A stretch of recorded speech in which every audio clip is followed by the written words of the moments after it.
ऐसा लगता है मेरे प्यार की कहानी अब खत्म होने वाली है।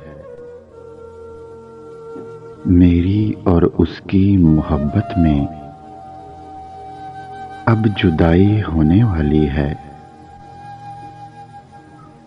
कितने मोहब्बत के सपने सजाए थे। ऐसा लगता है उन सपनों की अब रात होने वाली है। न जाने कैसे कह देता है वो कि जहां भी चली जाओगी मेरी ही रहोगी।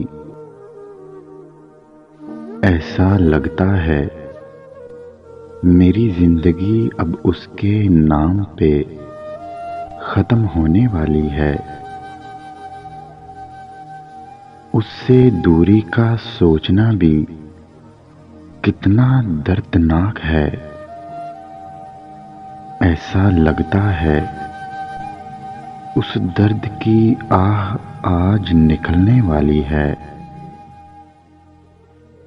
सारी उम्र का तो पता नहीं गुजरी है कि कुछ अभी भी बाकी है।